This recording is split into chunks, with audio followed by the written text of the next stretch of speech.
Hey everybody, welcome to the Football Outsiders live stream for Thursday, April 21st, 2022. Hey, I'm Aaron Schatz, editor-in-chief of Football Outsiders.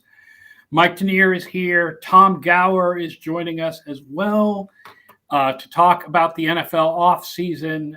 Thank you to everybody who's tuning in. Don't forget to ask us your questions on Twitch and YouTube live. Hopefully, if you're listening afterwards on the Football Outsiders Podcast Network, hello to you too.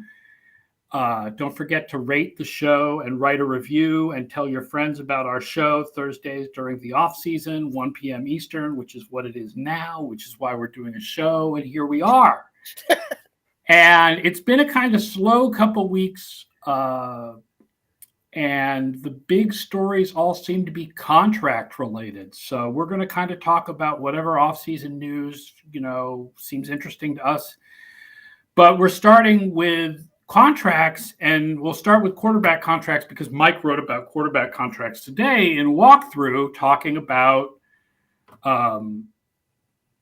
the Deshaun Watson contract and what it meant to the quarterback market, and Lamar Jackson and Kyler Murray both looking for extensions. And Kyler Murray, doing this thing now where everybody seems to take their team out of their Instagram bios, and that sends a message. That's the important way to send a message to your team that you want to reorganize and restructure your contract is you take your name out of your Instagram and Twitter bio. Take the team name out of the Instagram and Twitter bio. So, Mike, tell us a little bit about how you feel like the Deshaun Watson contract wrecked the quarterback market.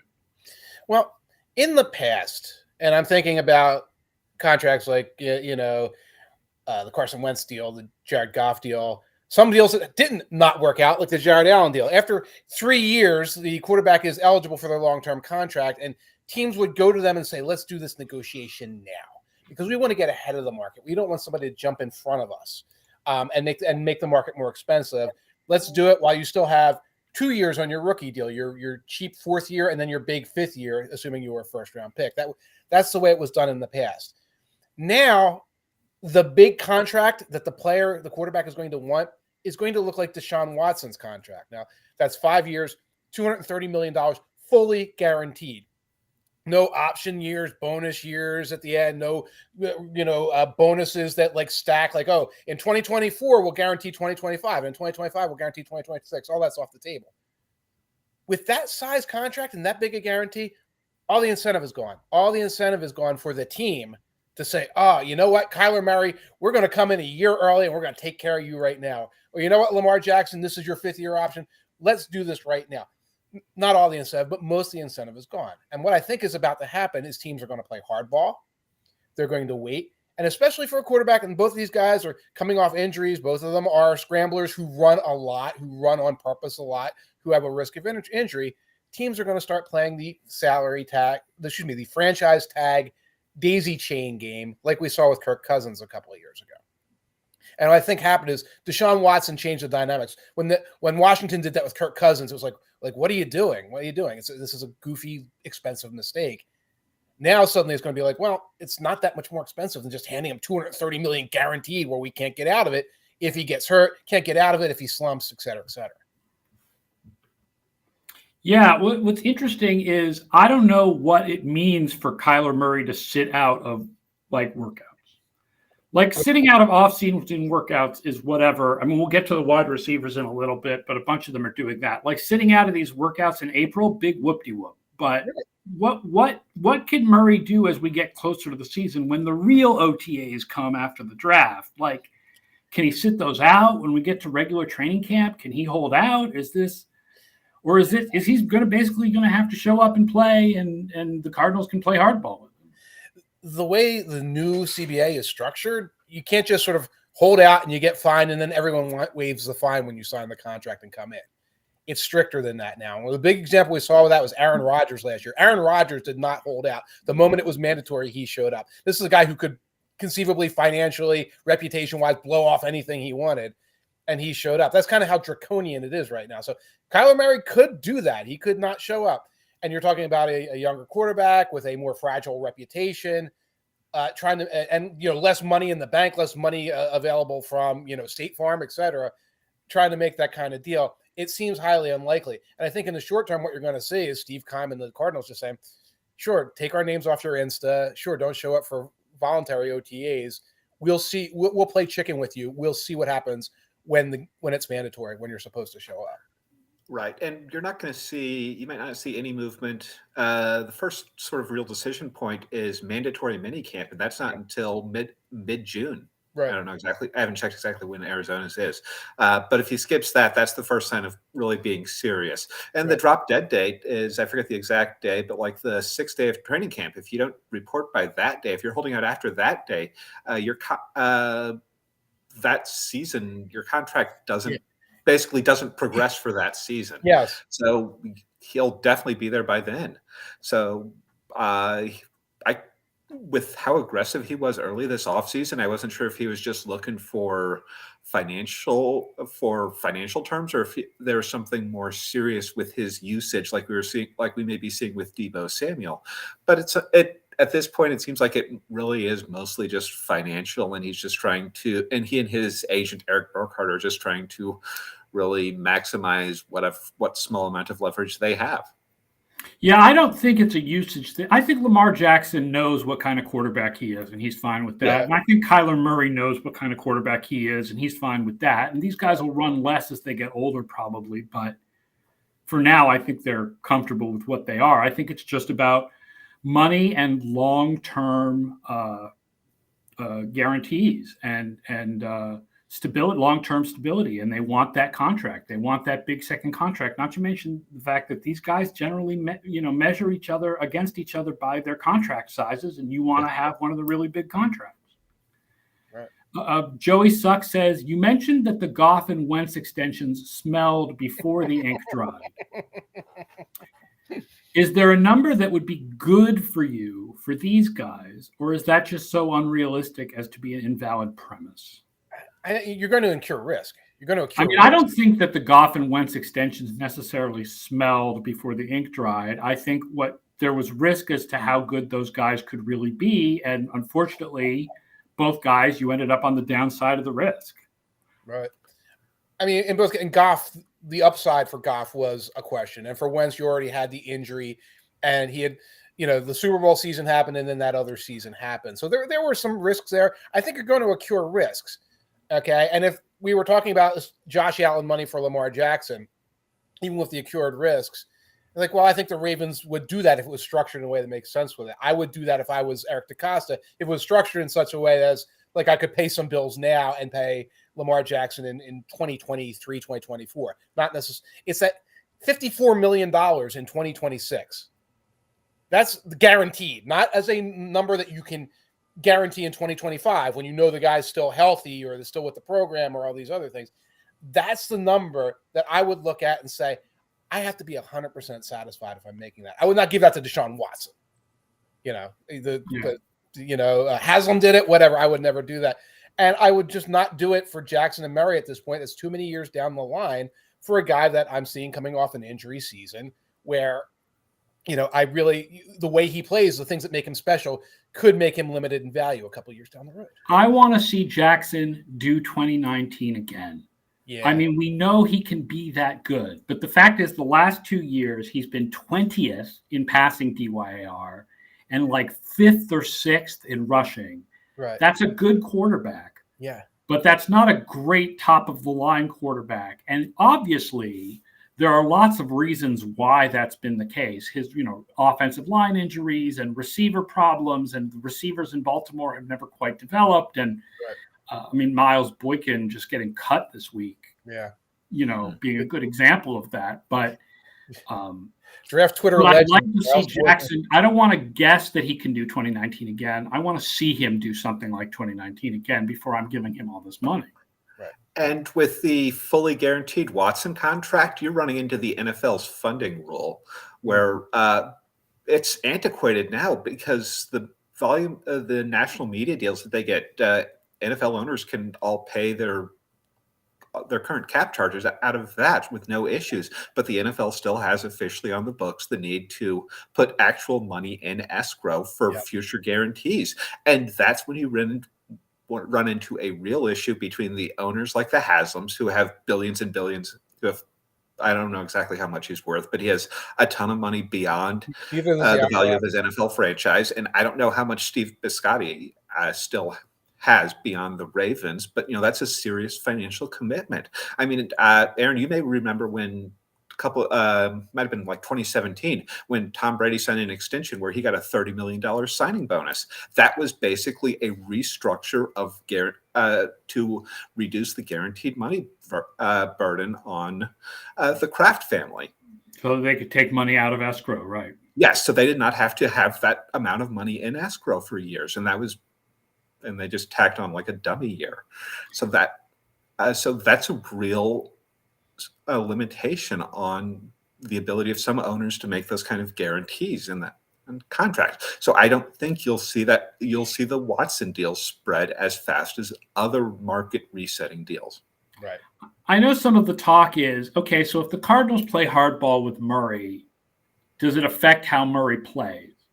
I feel like it doesn't really affect how Murray plays, because if they play hardball with Murray, the best way for Murray to get paid is to play well. Right. Yeah. Right. And it's a team game where if the quarterback plays well, the team does well. Yes. So, I don't think there's anything Arizona can do that would create like negative incentives for Kyler Murray. Like the best thing he can do to guarantee himself that somebody will pay him a big contract is to play well.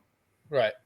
Right. And that's why we find ourselves saying, oh, we're holding out of voluntary OTAs and we're doing stuff on Instagram and we're having our agent kind of like rattle his chains a little bit. That's your agent's job. Go out there and rattle the chains a little bit, because that's the closest thing you have to leverage right now. When it comes to the games, he's going to show up. He's going to play at a high level. And there's a real difference between trading either A, an older quarterback like Russell Wilson or Matt Ryan, right, or B, a quarterback with legal trouble. Yes. Right. The Watson situation is very much its own thing. Like there's nothing else like it. I don't think any team wants to take a young quarterback like Lamar Jackson or Kyler Murray and trade them for any reason. Right. You're admitting defeat from the standpoint of the organization. Like, oh, this wasn't a bust. Wasn't a complete. We just couldn't make it work. Like we're just not professional enough to get this going. That's not a direction that I think either team, any well-run team, would be able to would want to work in. That's Washington Commanders like reasoning. I do start to wonder with the quarterback money going up so much, if teams will be more aggressive about not committing to quarterbacks they view as closer to average and not as potentially top 8 guys, and start to play wheel of quarterbacks. I mean, we thought the Rams might be willing to do this with Goff just based on who Goff was as a quarterback, but no, they made the financial commitment to him, and then it ended up having to pay the price to get out of it. Right. And they upgraded a quarterback with a guy who had that potential to be a top 8 guy and won the Super Bowl. So it's like that, especially if the quarterback market does reset to where full guarantees are the norm, then I do really start to think that you could see that, even though, as we may discuss later on, the quarterback market is a scary place to be. And that's it. Maybe we'll see a lot of 3-year guaranteed contracts or things like that, or the guarantees get pushed back to the Aaron Rodgers age or the Russell Wilson age, and that you're sort of singing for your supper a little bit more earlier on. Baker Mayfield's an example of a guy who maybe in the past, we're going to take care of him. Oh, we're going to do the 5th-year option and see what happens, which they did. But then it's like, oh, well, we're just going to punt on it. That's the sign of how much the liquidity is changing and how much the market is changing. The Browns are very happy that they did not sign Mayfield to a big extension. Yes. Mm-hmm.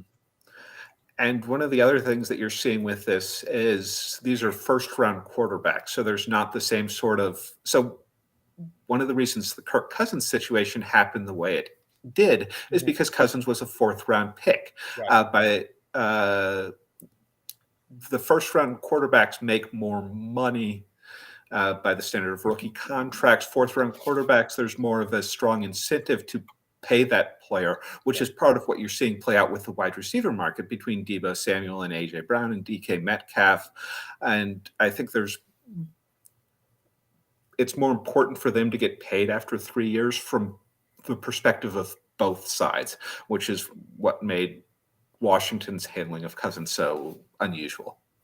Well, let's talk about that, actually. Let's talk about the wide receiver market, because that was the big story this week, I think, is Deebo Samuel basically requesting a trade, then tweeting out that reporters don't know what he's requesting. I'm not sure what that tweet meant, and then I think that tweet got deleted. These guys negotiating on Twitter is sort of weird. But basically, the story is that he's requested a trade. And there's a lot of going on in the wide receiver market right now. Like you said, Tom, these guys are non-first-round picks. 2019 was a fabulous year for non-first-round pick receivers. They are all going into the last year of their contracts. A.J. Brown, DK Metcalf, Terry McLaurin, Deebo Samuel, a guy who's not mentioned along with these guys, but also qualified, is Deontay Johnson. Yes. All going into the last year of the rookie contracts, and they all want to get paid now, especially when they see like the ridiculous things that have happened in the receiver market over the last couple of months, with Tyreek Hill getting $30 million a year and Devontae Adams getting 28, and then even like Mike Williams getting 20 and Christian Kirk getting 18. I mean, I would think that everybody I just mentioned is considered better than Christian Kirk right now. I would say 100%. I mean, no diss on Christian Kirk, who had a very good year last year. But I would think that if you were forced to rank all the receivers and not be like, well, this guy's good at these skills and this guy's good at these skills, but just like you have to rank the receivers. I would think you would put everyone that I just said, including Deontay Johnson, I would think you would put ahead of Christian Kirk. So they're all going to want more money than that $18 million a year that Christian Kirk got. The Deebo Samuel trade request is a little more interesting because there's a lot of talk, I think, in the media that part of what's going on here is that he sees the writing on the wall that they're using him more and more as a halfback. And he knows that wide receivers have much better career length and get paid a lot more money than halfbacks. And he wants to make sure that he has a wide receiver's career with wide receiver money. Right.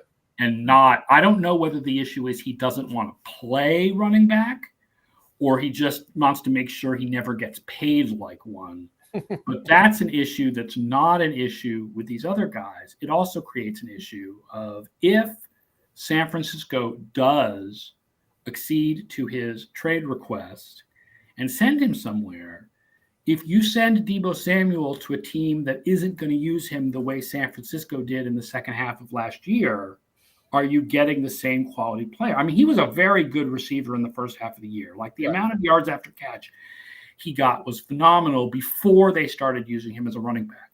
But the reason he made all pro was what he did as a running back in the second half of the season, combined with what he does as a receiver. Right. I would hate to trade for Deebo and then be in this position where it's like, okay, we're going to run some jet sweeps. And you're like looking at him and like, is that okay? Is it okay if we run a jet sweep? We're going to put you in the backfield, but it's just for a flare pass. Is that okay? I would hate to be in that situation after trading for a guy that's what makes him special. And that's why when I look at this, I say the only place Deebo Samuel really fits, I think, is in San Francisco. And they're the team that can bring him in, close the door, say, we won't ask you to do X, Y, Z, and we'll pay you, ABC. Please come back. And I think that's how it ends, not with some sort of blockbuster trade, because you'd be trading at least a second round or possibly a first rounder based on the Tyreek Hill, Devontae Adams trades to get a guy who might not want to do the things that you want him to do.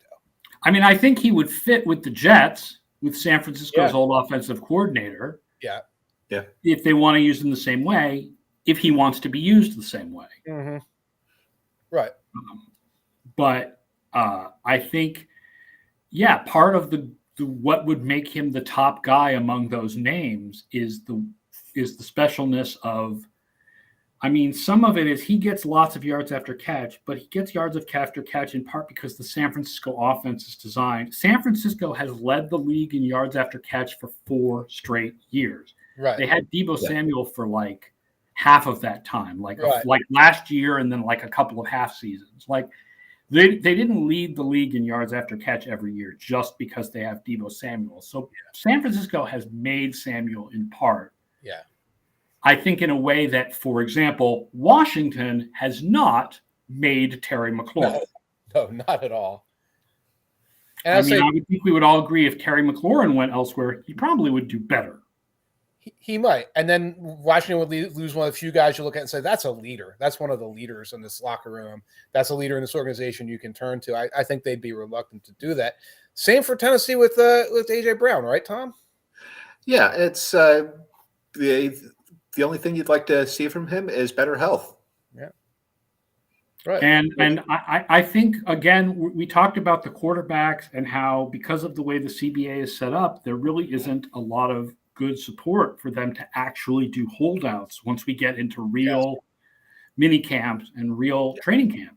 Right. The same goes for the wide receivers. Like DK Metcalf and A.J. Brown and McClure, if they can all sit out of these April and May voluntary workouts, but when we get to real OTAs and real camp, they got to come in. It was, I don't want to say it was snuck into the CBA, but you know what Tom was talking about earlier, the idea that your contract doesn't vest, it was put in there. I don't think a lot of guys had their eyes on that. And now you take away that bit of leverage that really did get teams to move. You know, not being there in August got teams to move on contracts. Now players really have too great a risk to do that. Yeah, Patrick Seeley says, I see both sides. Deebo knows all the running backs get injured in San Francisco. Yeah. But Kyle has unlocked Deebo in part by using them as a running back. I'll point out in part, like Deebo Samuel as a wide receiver was also phenomenal last year. Like not at the top of the league in total value, but in value per play, like DVOA, like very high, yards after the catch, fabulous. And I'd say running backs get injured everywhere, not just in San Francisco. Yeah. The others, the one thing I read did say that Samuel wants to establish a second tier of money, that he doesn't want the 30 like the Tyreek Hill 30, but he wants more than the Mike Williams 20. Yeah, okay. He wants like 25. All this is playing off the leverage the players have. So the reason, so guys picked outside the first round normally sign deals for slightly less than guys signed. Than guys who were picked in the first round, because that last year, that cheap year of the fourth of the rookie deal is taken into account in determining the 3-year average. So players picked in the second and third round, players picked after the first round, they don't make quite as much money as guys picked in the first round. So he's probably not going to make quite as much as Mike Williams did, because Mike Williams was a first-round pick, and the first year was his option year, and Deebo's first year is the last year of his rookie deal, so he's not going to get the Tyreek Hill 30. Right. He's going to get more like 18 to 20, and all of these guys will probably end up in the same ballpark. The other interesting question about a lot of these guys is was a question about the Tyreek Hill and Devontae Adams deals too, which is given how many quality receivers are coming into the league. Yeah. It's interesting because on one hand, given how many quality receivers are coming into the league, does it make sense to overpay for a stud receiver when there's a good chance that you can get 85, 90% of that production for much cheaper, like not only a much cheaper contract for Garrett Wilson or Chris Olave, but you don't have to give up as much draft cap. You only have to give up that first round pick that you use on them.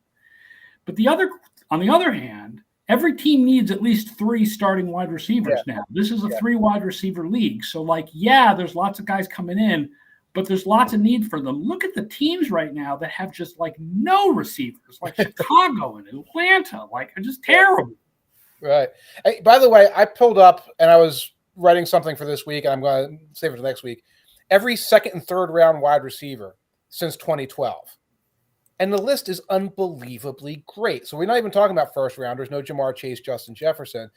It is, and I could just start reading off, T.Y. Hilton, Devontae Adams, Keenan Allen, Michael Thomas, Jarvis Landry, Robert Woods, Tyler Lockett, Cooper Kupp, Alshon Jeffrey. It goes on and on. The total is 60 guys from 2012 to 2018.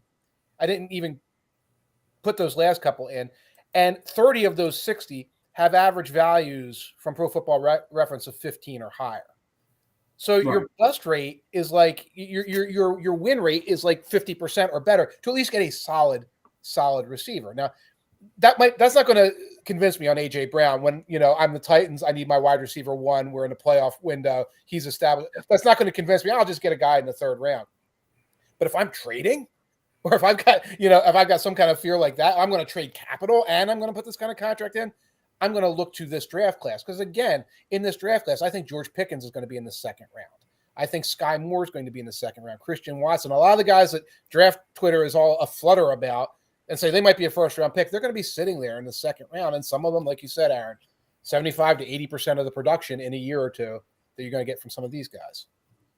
I also I forgot what I was about to mention. Oh, yeah, Cooper Kupp should be one of these guys also. But Cooper Kupp, interestingly, was quoted this week saying, I'm not trying to beat anybody with my new contract, which I thought is sort of interesting. Does he not want to play the big contract game with these other guys? Doesn't he already? The Rams have a schedule. Okay. This offseason was Matt Stafford and Aaron Donald. Mm-hmm. Next offseason is Cooper Kupp. And I don't know what else. And Kupp already had his first extension. What's that? Has he already gotten his first extension? So that's partly why he doesn't need to beat anybody with the next contract, because he already beat everybody with the second contract. Right. So that's probably part of the lack of urgency. It's also a delightful thing to say to make you sound like the good guy as you quietly have your ruthless agent behind the scenes getting everybody. Well, that's playing things right. Yeah. You want to sound like the good guy while your agent is the bad guy. Yes. Right. Which is what annoys me about Lamar Jackson not having an agent. The agent only gets 3% of the contract. Mm-hmm. And it really inhibits negotiations when you have to tell Lamar Jackson that Lamar Jackson isn't as good as Lamar Jackson thinks he is. That's different than telling Eric Burkhart that Kyler Murray isn't as good as Kyler Murray thinks he is. Right. I know what the thing was I was going to say before. There are exceptions to this rule, like Stephon Diggs being a strong one. Yeah. But in general, if you look at wide receivers as a total group, top wide receivers as a total group, this is true of all skill position players, but in particular wide receivers. Teams losing a top wide receiver see their offense fall by more than teams gaining a top wide receiver see their offenses rise. Right. So, I mean, if you're a team and you're saying, do I want to trade like a first and a third and a fourth and whatever for AJ Brown or DK Metcalf, or do I want to just use my first on Garrett Wilson or Chris Olave and have them at a much cheaper price for the next 4 years? Right. You also want to take into consideration that, again, there are exceptions, but it's likely that you would get a little less on average. You're going to get a little less out of those guys than their current team gets out of them. I feel like McLaurin is a little of an exception to that because of the Washington quarterback situation, right. But you get my general drift here. Yeah, a little bit of a lose-lose when you make the trade. The team that loses them falls off, and the team gets them doesn't quite get what they bargained for. Right. And I think part of it is with wide receivers, how much value does a single wide receiver really provide, especially immediately? I think you need to have a better idea of how you're going to structure your team around that player's specific talents. Mm-hmm. And so that's why the Jets make sense as a Deebo Samuel destination. You get a little bit of that built in with Mike as it's there with Mike McDaniel. Right. Yes, I know you wanted to say McDaniels. No, it's I was trying to. He's only one McDaniel. Yeah. The number of McDaniels is only one there. There's two McDaniels as is in Vegas, but only one. By the way, Cooper Kupp is under a contract where he is going to be scheduled to make $14 million this year, and he's also under contract through 2023 with 2 void years after that. So again, he's got a little bit more comfort. He's making a lot more than the other guys, and yes. Like Tom said, the Rams have a schedule. They will extend him again next year. Mm-hmm. That's how it is. Right. Now, it's Mike McDaniels in Miami. I was trying to pull Mike LaFleur's name. Oh, Michael, you've got your Josh McDaniels, you've got your Mike McDaniels, I and you've had got this your Mike LaFleur, and you've got your Matt LaFleur, and your Matt Eberflus. Whatever 30-something NFL offensive guru who used to be in the San Francisco it was. Patrick Seeley says, could the trend be rookie quarterbacks with high-priced wide receivers and high-priced quarterbacks with low-priced wide receivers?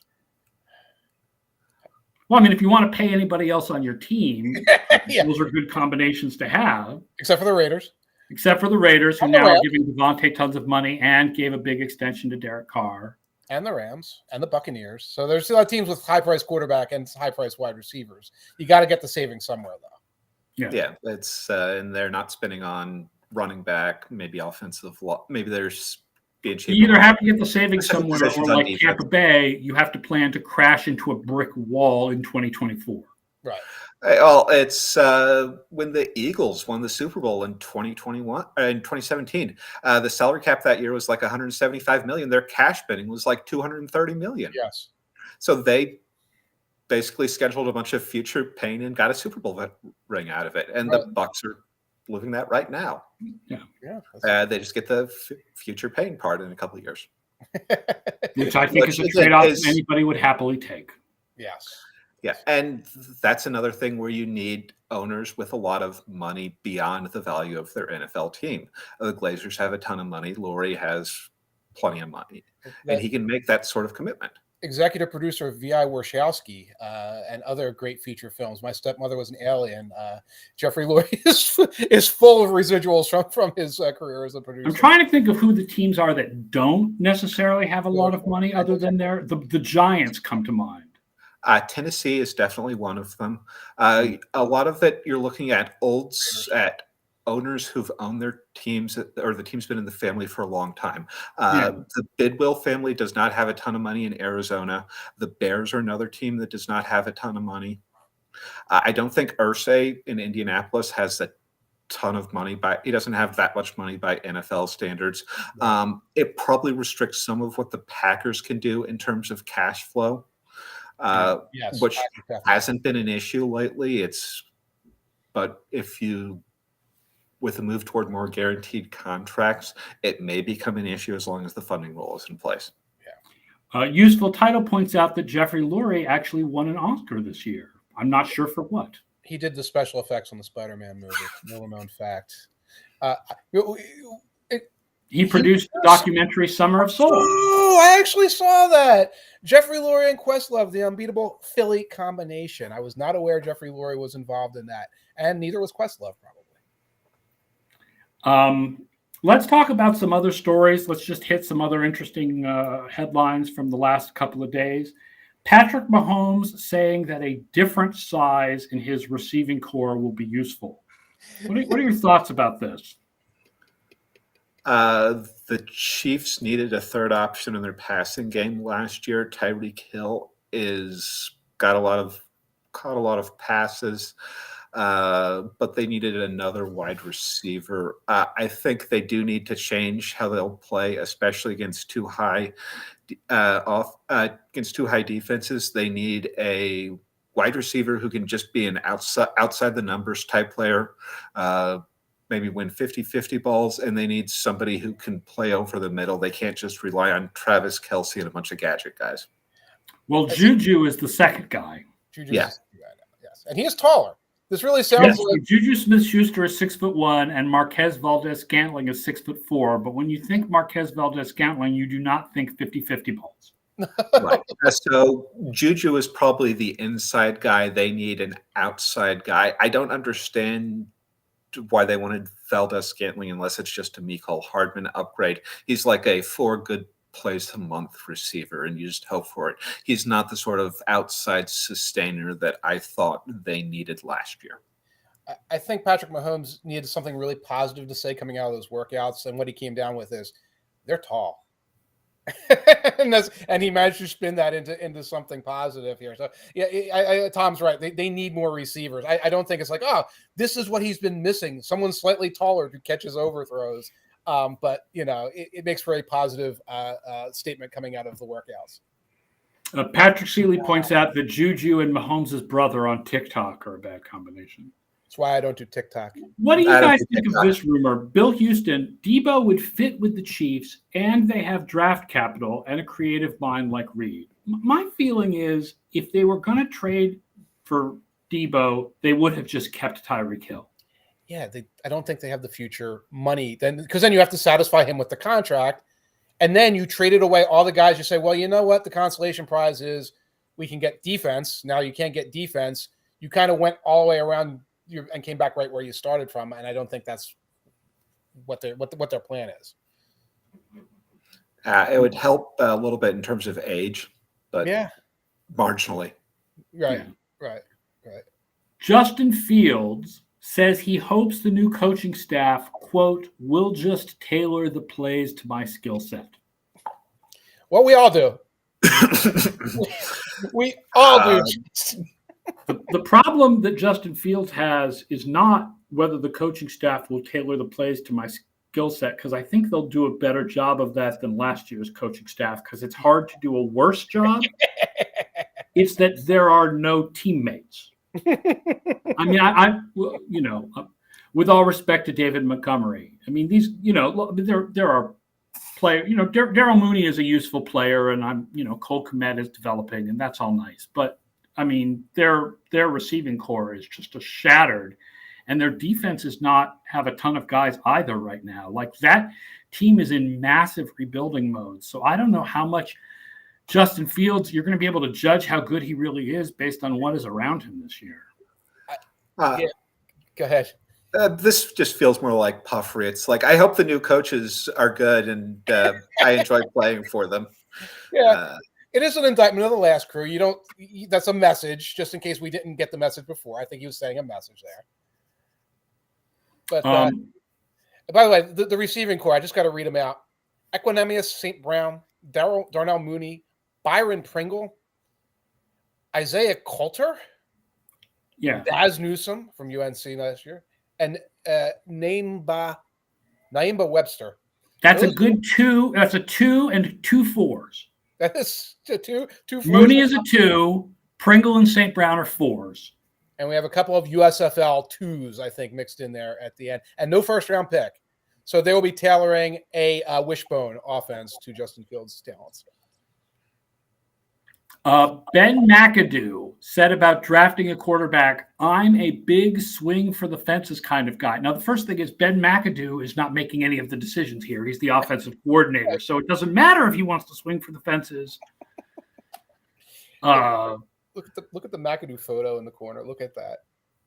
He's looking cool and nice, man. They just took a fan and they stuck a headset on him and said, that's Ben McAdoo. Yeah, remember when Matt Rule ran that team? Remember that? It was like years and years ago. Now the offensive coordinator is the one making all the statements here. And he also said, oh, Sam Darnold's our quarterback. And then a minute later said, oh, I really shouldn't have said that. I wasn't supposed to say that. So the franchise is in good hands with Ben McAdoo as their spokesperson.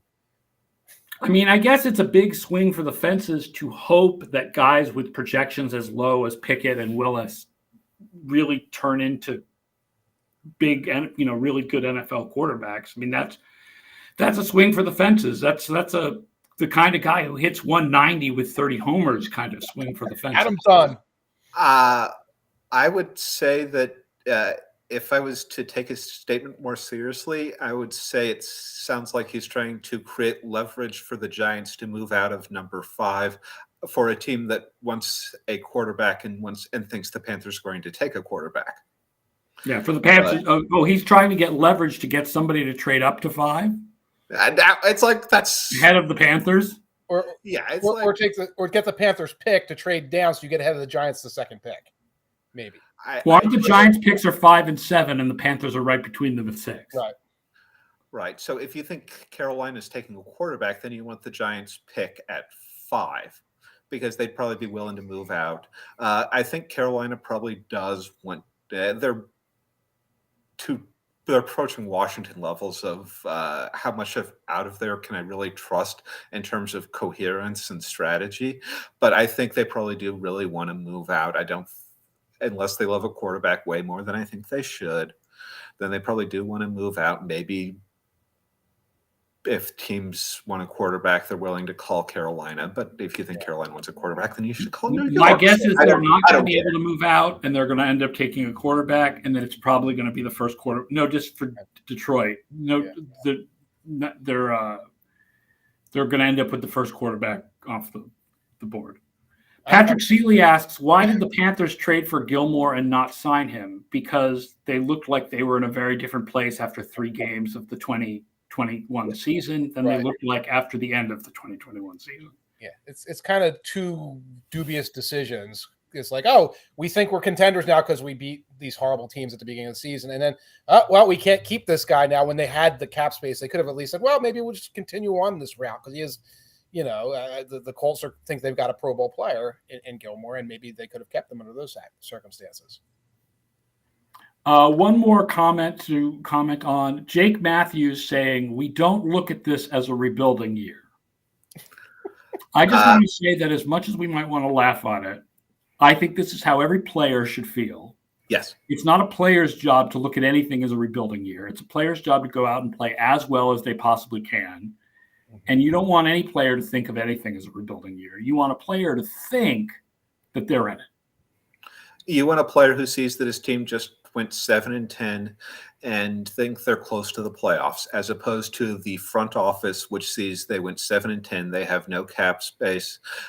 They traded away their starting quarterback. They are not going to be a good team this year unless something extremely strange happens. They're just because of Carolina, they might not be the worst team in the division, but they're not going anywhere you want to be anytime soon. Barring, of course, Marcus Mariota turning into the Marcus Mariota we've seen flashes of in the NFL, but have never seen consistently, and that we haven't seen it all since 2017. I wanted to mention this comment just to mention that there is just a real dichotomy between how I want front offices to think and how I want players to think. Right. Like front offices need to know how good they are. Like the Atlanta front office needs to know that they were 31st or 30th or whatever they were in DVOA, that they were not really as good as their 7-10 record. They have to think about what it means to have traded away Matt Ryan. Players don't have to think about any of that. No, and shouldn't to a degree. They shouldn't be playing this meta game. They should be getting out there, hitting the guy in front. I'll still roast Jake Matthews. I mean, but and the useful title, the real useful title said it isn't a rebuilding year. It's year 2 of the rebuilding years, the epoch or whatever. It's kind of like the pre-building year because they were not rebuilding last year in any meaningful way. This is the clean everything up so you can rebuild year for Atlanta. So technically, the rebuild year is next year when they take what's his name out of Ohio State with the first overall pick. Yes. Yeah. Oh God. The Atlanta Houston says the Atlanta front office looks like the aftermath of Jonestown. Oh my God. So, Arthur Smith. Yes. CJ Stroud is right. Is the name of the Yeah. So there's lots of good players in 2023 draft. So the 2023 draft is going to be good. Yeah. All right, that does it for the live stream for today. Thank you everybody for watching. Thank you for your comments on Twitch and YouTube. Appreciate it. Thank you for always listening to us on the Football Outsiders Podcast Network. Thank you to Mike. Thank you to Tom. Splash Play tomorrow at 2:30. Probably more USFL and best ball talk. That's the kind of things they like to do. The last draft show with Mike and Derek will be next Tuesday at 1. And then we will not be doing a show Thursday at 1 next week. We will be doing a show Friday at 1 next week. Okay? So next week's show will be Friday instead of Thursday, doing a draft round 1 recap with Mike and me and Derek Klassen and Benjamin Robinson from Grinding the Muck. So that will be next Friday at 1 p.m. for the round 1 recap. We're also not doing the thing where we stay up after midnight like we did last year. It's going to be a Friday show. Friday show next week. Until then, I will see you all later. Enjoy the last week before the draft. Thanks again, Tom and Mike. So long, everybody. Have a good week.